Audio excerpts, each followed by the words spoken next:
Good morning students.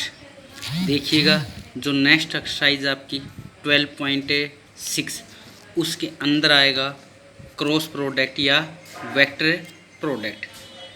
क्या कहता है, ए और बी आपके पास कोई भी दो वेक्टर हैं, उनके बीच में क्रॉस का निशान आएगा, इसलिए उसको हम बोलते हैं क्रॉस प्रोडक्ट। और दो वेक्टर का क्रॉस प्रोडक्ट आएगा, वो एक वेक्टर आएगा, इसलिए इसको हम बोलते हैं वेक्टर प्रोडक्ट। क्या कहता है, ये वेक्टर ए है, ये वेक्टर बी है, उनके बीच का ये एंगल है थीटा। तो दो वेक्टर का क्रॉस प्रोडक्ट लिखा जाएगा ए क्रॉस बी।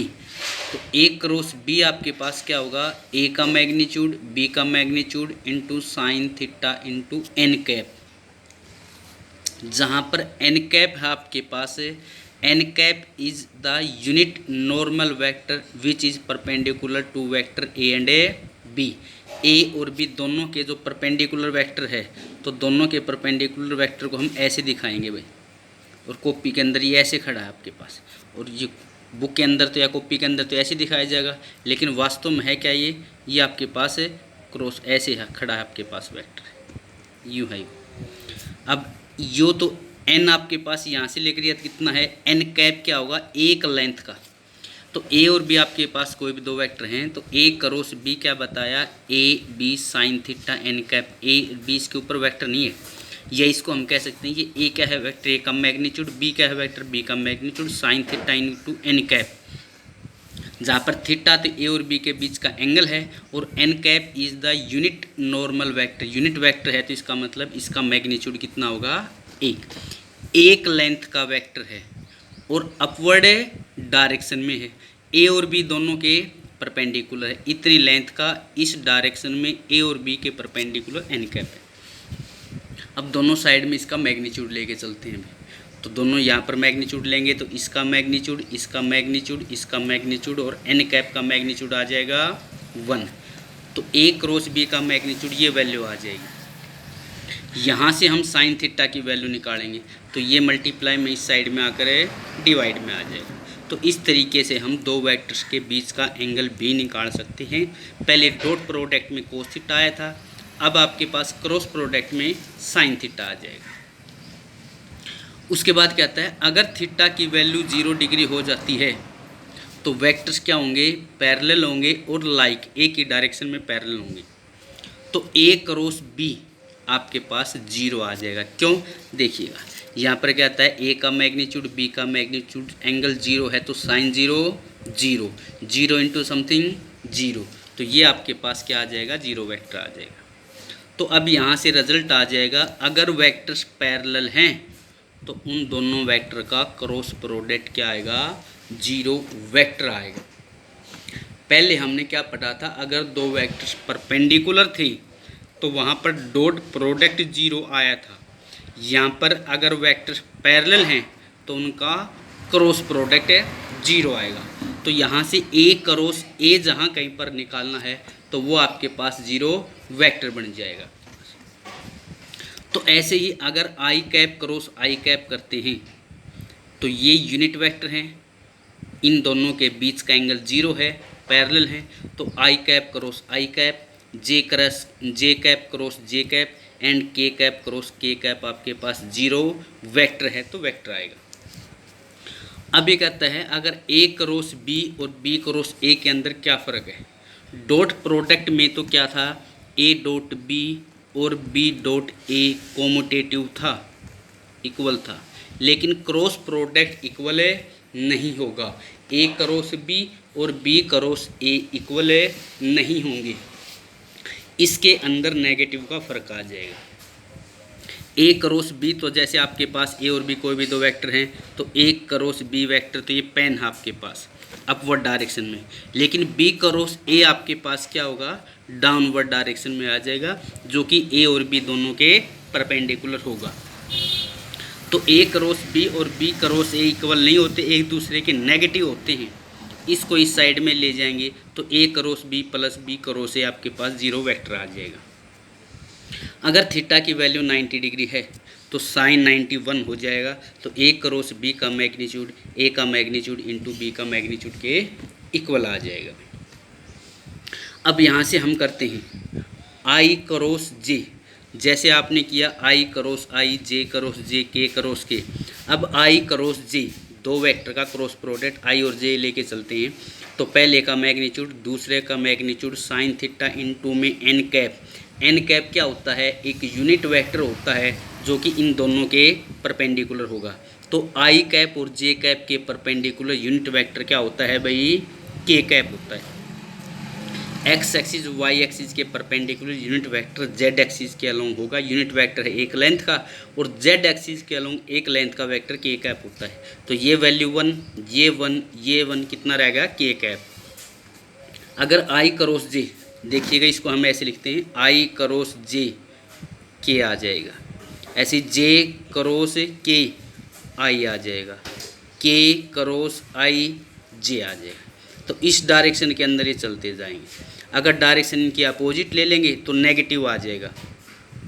जैसे i cross j, sorry i cross k minus का j cap, k cross j minus का i cap, j cross i minus का के कैप। तो अब क्या कहता है, अगर आपके पास ए और बी कोई भी दो वेक्टर लेके चलते हैं तो उनका क्रॉस प्रोडक्ट हम कैसे निकालेंगे? तो वेक्टर ए मान लिया A1 आई कैप प्लस A2 जे कैप प्लस A3 के कैप, वेक्टर बी मान लिया B1 आई कैप प्लस B2 जे कैप प्लस B3 के कैप। तो इनका क्रॉस प्रोडक्ट करते हैं तो इसका इसके साथ, इसका इसके साथ, इसका इसके साथ, ऐसे सभी का करेंगे और वो सब कुछ आपके पास क्या आ जाएगा? डिटरमिनेंट से निकल जाएगा। ए क्रॉस बी के अंदर हम क्या निकालेंगे? डिटरमिनेंट। यहाँ पर लिखेंगे आई कैप, जे कैप, के कैप। उसके बाद पहला वेक्टर कौन सा है? ए, तो इसका आई कंपोनेंट, जे कंपोनेंट, के कंपोनेंट। उसके बाद दूसरा वेक्टर है बी। अब दूसरा वेक्टर बी है तो इस वेक्टर का आई कंपोनेंट, जे कंपोनेंट और के कंपोनेंट।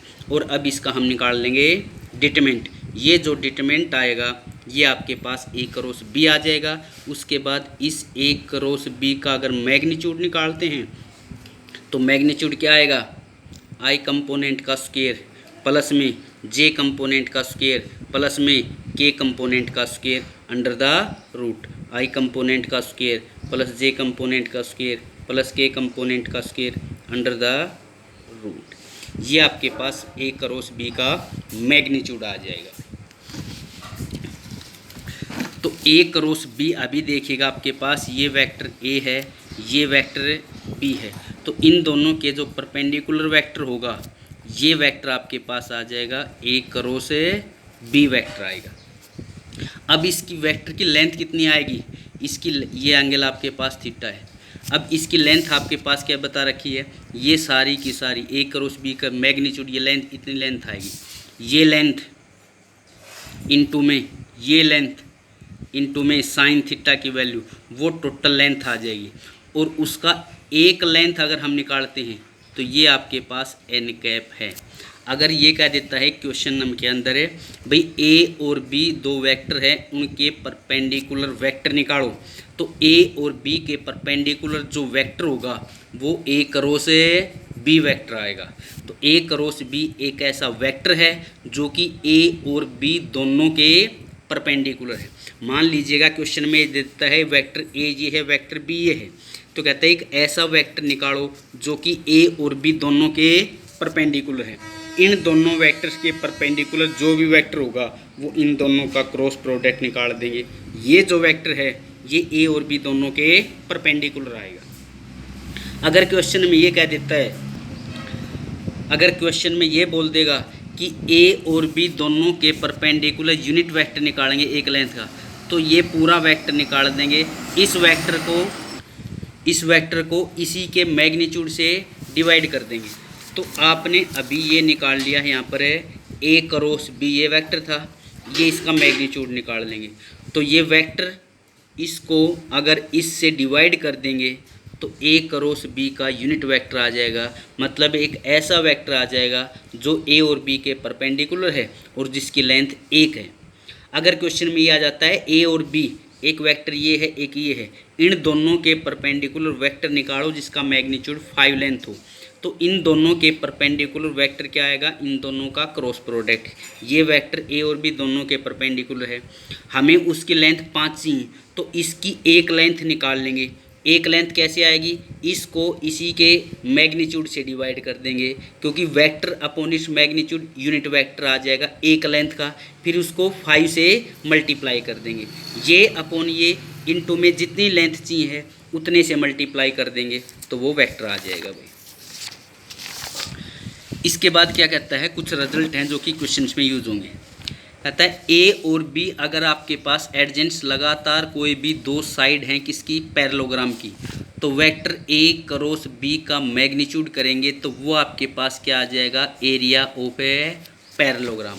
तो क्वेश्चन के अंदर क्या मिलेगा, एक पैरेललोग्राम है जिसकी साइड्स हैं, लगातार दो साइड्स हैं वेक्टर ए और बी।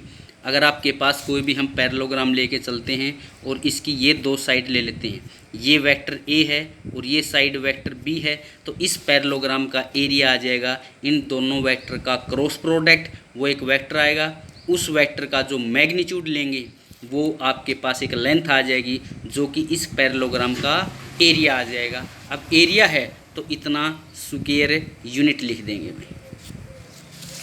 ऐसे ही अगर आपके पास है वेक्टर ए और बी किसी भी ट्रायंगल की दो साइड्स हैं, लगातार कोई भी दो साइड्स हैं, तो दोनों साइड का क्रॉस प्रोडक्ट करेंगे। क्रॉस प्रोडक्ट कैसे आएगा, डिटरमिनेंट से आएगा, उसका मैग्नीट्यूड निकालेंगे और 2 से डिवाइड कर देंगे तो उस ट्रायंगल का एरिया आ जाएगा। अगर ये ए और बी पैरेललोग्राम के डायगोनल्स दे रखे हैं, तो अगर पैरेललोग्राम के दो डायगोनल्स दे रखे हैं तो दोनों डायगोनल का क्रॉस प्रोडक्ट और उसका मैग्नीट्यूड बाई 2, ये भी पैरेललोग्राम का एरिया आ जाएगा। उसके बाद है डिस्ट्रीब्यूटिव प्रॉपर्टी, ए क्रॉस बी प्लस सी।